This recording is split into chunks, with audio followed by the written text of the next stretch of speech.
le combat que nous menons, c'est un combat réellement qui fait que ce beau travail que Sa Majesté Mohamed VI, que Dieu l'assiste, fait depuis qu'il est au pouvoir, ne fait que embellir cette relation entre le Niger et le Maroc, des actions culturelles surtout.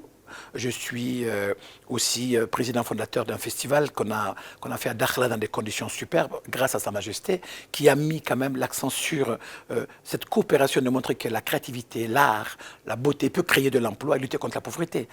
Sa Majesté l'a voulu et il l'a fait. C'est ça la marche verte, réellement pour moi.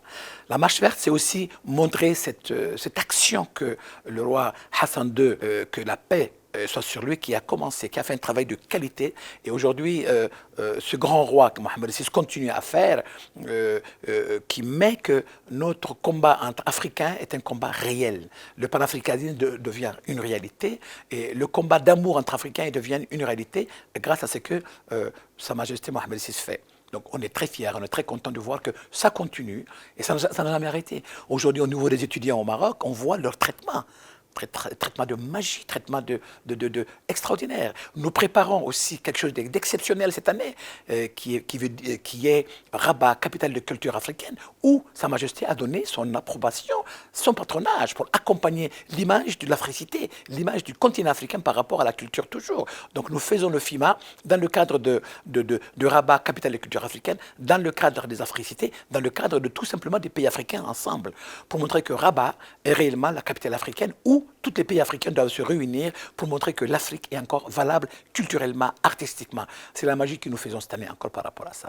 Donc moi, en tant que créatif, moi, en tant qu'ambassadeur du Niger, en tant qu'ambassadeur aussi pour l'UNESCO pour la paix, le combat a toujours été quelque chose d'exceptionnel. Remercier Sa Majesté, remercier l'Afrique, et surtout montrer que ce grand roi continue réellement à mener l'Afrique et les Africains ensemble.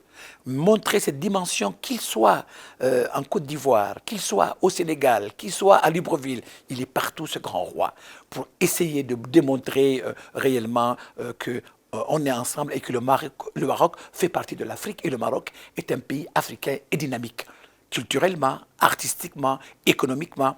Donc ça veut dire que le combat, il est réel. On doit se donner la main et on doit accompagner cette voix de Sa Majesté qui est une voix simple mais magique et qui est une voix de la réalité. Les Africains ensemble. L'Europe est avec nous, on les adore. L'Amérique avec nous, on les adore. Mais entre Africains, on se donne encore mieux la main et ce grand roi l'a compris.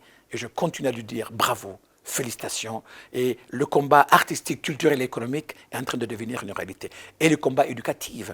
Nous battons aussi pour l'éducation de nos enfants.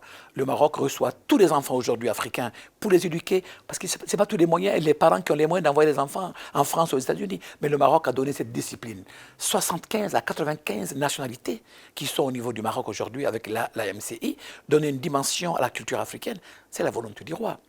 L'image de pouvoir voter et donner une dimension à la culture africaine dans toute sa dimension. Je ne parle pas que de la mode, moi. Je parle du cinéma, je parle du théâtre, je parle des cirques, je parle de la peinture. Et je crois qu'aujourd'hui, on a compris que la valeur que ce côté art contemporain commence à prendre forme, le Maroc a compris ça. Qu'on soit à Londres, par l'Afrique, qu'on soit aux États-Unis, par l'Afrique, je crois que le Maroc a été quand même primé dans ce côté-là, qu'on soit au Nigeria, qu'on soit en Afrique du Sud. C'est le combat que nous avons, nous apprécions beaucoup de par le combat marocain. Les culturels marocains sont des gens très engagés. Et je crois que le roi leur a donné la force de pouvoir le continuer. Donc, dans les africités, cette année, surtout dans Rabat, capitale de culture africaine, nous allons continuer encore à voter et à fêter la marche verte. Et je crois que cette fête du trône est réellement une fête panafricaine. Ce n'est pas qu'une fête marocaine seulement. Parce qu'il a voulu pour le continent, il a voulu ouvrir la porte et il a voulu montrer que nous sommes ensemble et l'Africain est quand même respecté parce que ce grand roi a démontré que l'Afrique peut faire, mais allez-y au Maroc voir. Le peu de choses qui sont versées au Niger dans cette coopération, c'est joyeux, c'est magnifique, c'est vital.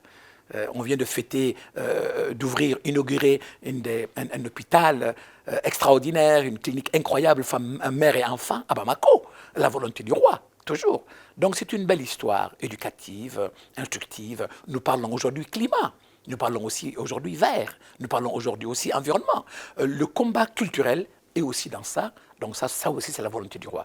Donc la marche verte, la fête du trône est une chose qui nous permet, nous, d'exister et de continuer à promouvoir ce que ce grand roi veut faire. En tout cas, je suis content et merci encore d'être venu m'interviewer.